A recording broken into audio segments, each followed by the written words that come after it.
Chapter 7 Game Day. It was Saturday, the day of the big game. After breakfast, the best meal of the day, my parents drove me to Dirk School. When we got there, each of us had to pay $1 to get into the playground. What? I said. We have to pay? It's for charity, my mother told me, as she took $3 out of her purse. She put the bills in a big red box that said Freckle Fund on it. Thank you, said the smiley Dirk mom at the table. We've raised over $1,000. The bleachers were filled with the parents and friends. Asterisk. Why are they called the bleachers? They must clean them with the bleach. That makes no sense at all. A bunch of our teachers were there too. Some people were holding signs. Dirk School rules. I love you, Morgan. Down with the freckles. Get your hot crossed buns here, shouted Ryan's mom. Mrs. Dorr, she was walking around the stand selling homemade baked goods. You can read about her in a book called Mrs. Dorr is Out of Control. My parents wished me good luck, and I ran off to join our team on the bench. Everybody was gathered around Mr. Ott. Are you kids ready? He asked. Yeah, we shouted back. I can't hear you, shouted Mr. Ott. I said, are you kids ready? Yeah, we shouted even louder. Grown-ups are always saying they can't hear us. I guess when you get old, you start to lose your hearing. The Dirk School band was sitting in the bleachers, and they played that song. We are the champions. A door at the back of the school opened, and the Dirk team marched out. They were wearing matching uniforms and chanting, Let's get dirty, let's get mean. Come on, Dirk, let's beat this team. Oh no, groaned Emily. Can't we quit right now? The score is 0-0. We can say it was a tie. Don't be silly, said Mr. Ott. Those kids put on their pants one leg at a time, just like you. Huh? What does that have to do with anything? As the Dirk team marched past the front of the bleachers, Morgan broke her bank handed out baseball cards with her own picture on them. We are rough, we are tough. Come on, Dirk, let's strut our stuff. AJ and Andrea, said Mr. Ott, let's go out there and shake hands. I don't want to shake hands, I said. Do we have to? Asked Andrea. It's called sportsmanship. Mr. Ott told us, follow me.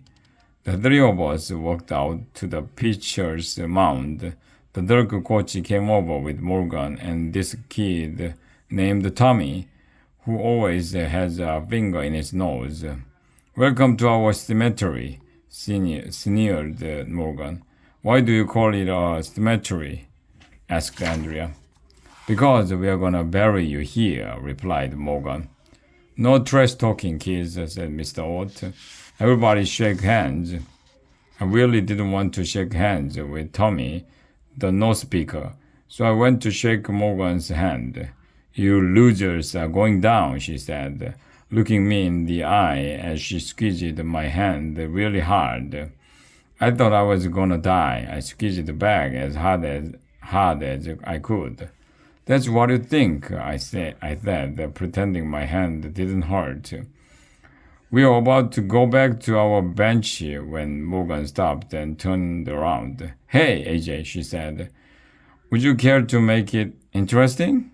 I already think it's interesting, I told her. That means she wants to make a bet on the game, Andrea told me. Oh, I knew that. How about the losing team has to clean a toilet bowl at the other school, suggested Morgan, with a toothbrush. I looked at Andrea. Andrea looked at me. Andrea and I looked at Mr. Ott. Mr. Ott looked at me and Andrea. We were all looking at each other. So, what do you say? Asked Morgan. Do we have a deal? Deal, I said. Andrea and I walked back to our bench. I rubbed my hand, trying to get the circulation back in my fingers. Mr. Ott led us in some stretching exercises. He said it's really important to stretch before you play any game. While we were stretching, Morgan came off the dark bench.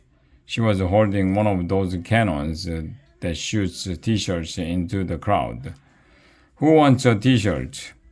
she hollered. "Me, me, me," everybody shouted. Morgan shot a t-shirt high into the bleachers. Then she loaded up another t-shirt, wheeled around, and pointed the cannon at us. "You asked for it," she shouted. A t-shirt came shooting out of the cannon. "Watch out!" Ryan shouted. "Run for your lives!" hollered Neil. We all dove out of the way. The t-shirt bounced off Emily's head. "I'm hit!" she shouted as she fell down. We all gathered around Emily. "Emily's hurt!" Andrea shouted. "We have to forfeit the game." "No way," said Mr. Ott. "Do you know what they call people who quit?" "Quitters?" I asked. "That's right," said Mr. Ott. He leaned over Emily and asked, "Emily, what day is it?" Said Emily. "Saturday?" "She'll be fine," said Mr. Ott, helping her off the ground. "Rub your dirt on it. That's taking one for the team, Emily." Emily was shaken up, but at least she got a free t-shirt. Mr. Ott told us to warm up by throwing a ball back and forth. I went to play catch and Ryan. That's when the weirdest thing in the history of the world happened. A long limousine pulled up next to the field. I didn't know any celebrities were coming to the game. We all wondered who he was, and you'll never believe in 1,100 years who got out of the limo. It was Mayor Hubbard. He's the mayor of our town. He's always cutting ribbons, posing for pictures, getting arrested, and doing other mayor stuff. You can read about him in a book called "Mayor Hubbard is in Trouble." I thought Mayor Hubbard was in jail, I said to Ryan. "He got time off for good behavior," Ryan told me. Mayor Hubbard was dressed in black and he was holding a catcher's mask. He walked over to home plate and dusted it off with a brush. "What's he doing?" I asked Mr. Ott. "He's the umpire." Oh, Mayor Hubbard shook hands with a bunch of dark parrots and poses for pictures next to the Freckle Fund box. "How much money did these kids raise?" he asked. "Altogether," said one of the dark parrots, "they raised almost $2,000.